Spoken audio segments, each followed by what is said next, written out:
जब भी ध्यान के लिए बैठें, उपासना के लिए बैठें, भगवान की आराधना के लिए बैठें, तब सहज हो ईश्वरी शक्ति का आह्वान पूरी श्रद्धा से किया करें। आओ, अभी हमें प्राणायाम ही करना है।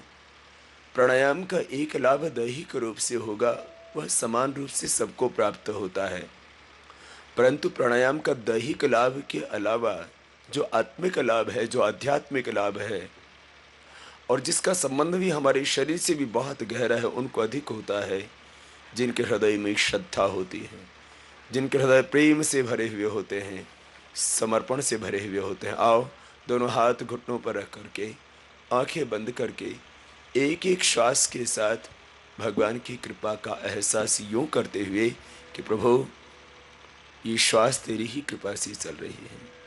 इस जिंदगी की डोर प्रभु तेरे हाथों में है। बहुत धक्के खाए, बहुत ठोकरें खाई, बहुत कोशिश की, बहुत चेष्टा की अपने आप को संभालने की, प्रभु कुछ न कर सका। अब तुम्हें अर्पित है ये जीवन, तू ही संभाल, तू ही जीवन की दशा और दिशा सुनिश्चित कर। श्वासों को भीतर गहरा भरते हुए भस्त्रिका से प्रारंभ करते हैं ये प्रक्रिया। श्वासों को भीतर गहरा भरना, छोड़ देना, आंखें बंद ही रखना। स्थिर सुखम आसनम प्रयत्न शैथिल्य अनंत समापत्तिभ्याम। प्रयत्न को शिथिल कर दें, सहज धारण करें, कोई तनाव नहीं, कोई किसी तरह का शरीर पर अतिरिक्त दबाव नहीं। जितना सहज सांस भीतर भर सके गहरा भरना।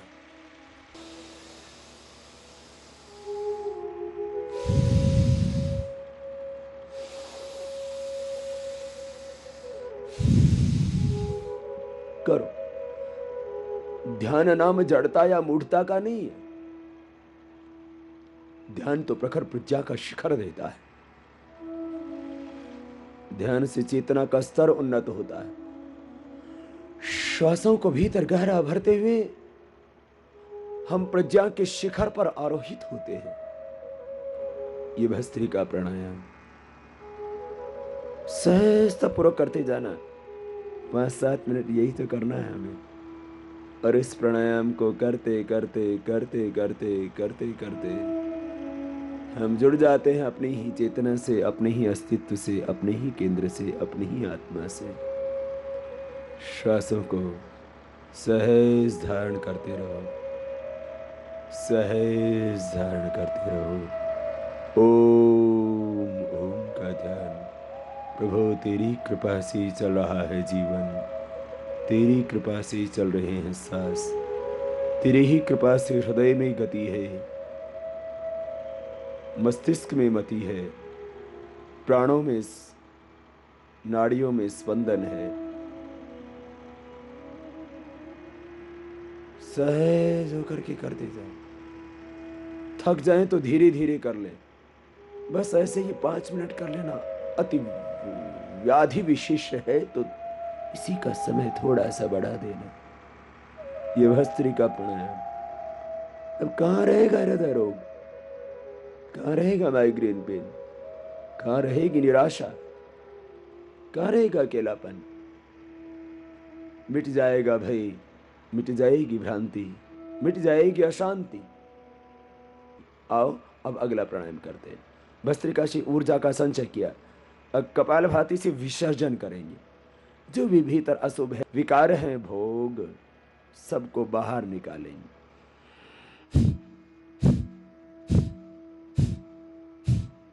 आंखें बंद, मन सहज। श्वासों को बाहर छोड़ रहे हैं। बाहर छोड़ते छोड़ते बहुत कुछ छूट जाता है।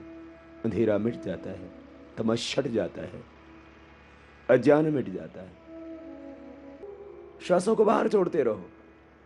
बाहर छोड़ते छोड़ते ये बीमारी मिटेगी, वेट घटेगा, पेट घटेगा, डायबिटीज मिटेगी, कोलेस्ट्रॉल घटेगा, हार्ट के ब्लॉकेज निकलेंगे, स्किन डिजीज मिट जाएंगे। ये अलग बात है। इनसे भी और बड़ी बात आएगी, समर्पण आएगा जीवन में, जो बहुत जरूरी है। समर्पण, प्रेम, सद्भाव, कपालभाति प्राणायाम क्या करता है?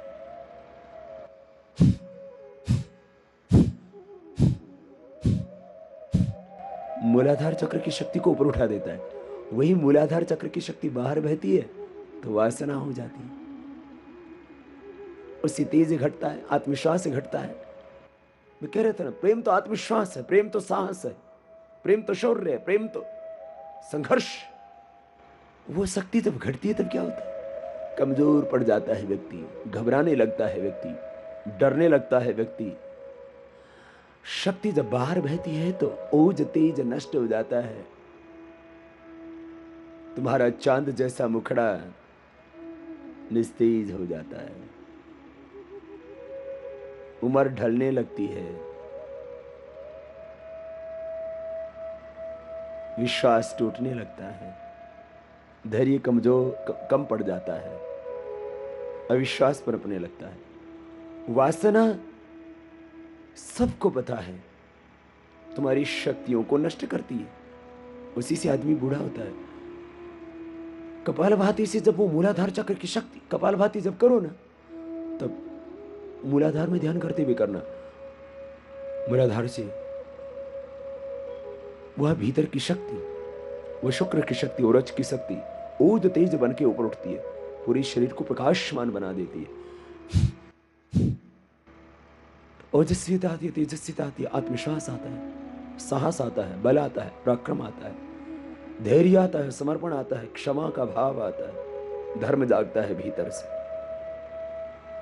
विश्राम, रुक जा। देखो ऐसे 5 मिनट आप करते हैं ना भाव के साथ तो कितना जबरदस्त लाभ होता है। पैरों को सामने खोल लीजिए एक बार, देखो मेरे भाई, ऐसे ही आपको ये प्राणायाम करना है। और इससे क्या होगा? हम शारीरिक लाभ तो आपको रोज बताते हैं, अभी भी बता देते हैं। देखो जो शारीरिक होता है उससे ज्यादा इसमें वैचारिक आध्यात्मिक लाभ होता है, वह ज्यादा महत्वपूर्ण है और वो बहुत साइंटिफिक है।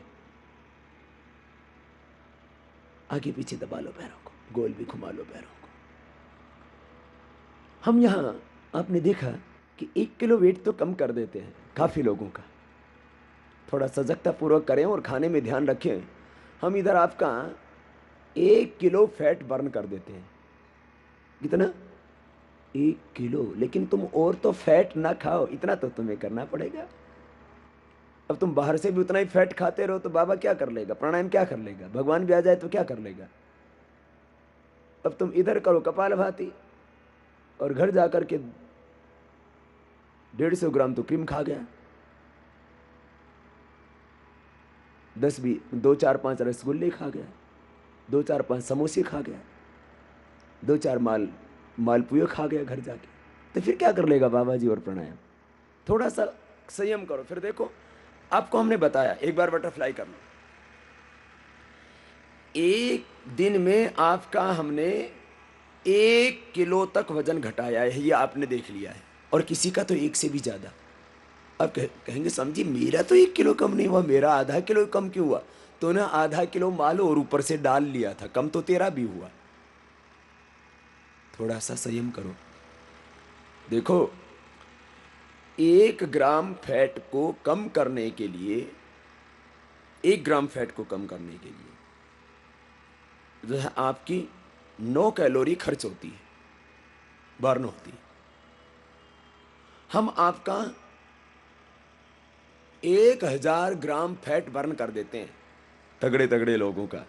और किसी किसी का तो 5% का तो हम 1 किलो से भी ज्यादा करते हैं। 1 किलो मान लेते हैं हम, 1 किलो मान करके चल रहे हैं। 1 किलो फैट हमने बर्न किया तुम्हारा, तो उसमें 9000 कैलोरी बर्न होती है तुम्हारी, खर्च होती है तुम्हारी। तो 900 बार तुम्हें कपालभाति कराते हैं हम। उसकी सहयोगी दूसरी 7 प्राणायाम तो है ही। इसका मतलब ये हुआ यदि तुम आहार पर कंट्रोल करो और एक स्टोक लगाओ तरीके से, तो 9 ग्राम जो है तुम्हारा 9 कैलोरी तुम्हारी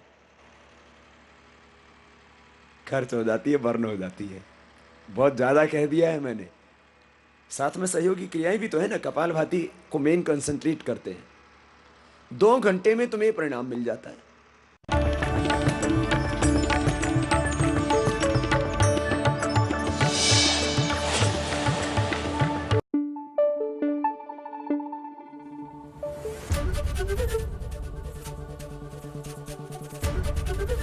एबीपी न्यूज आपको रखे आगे।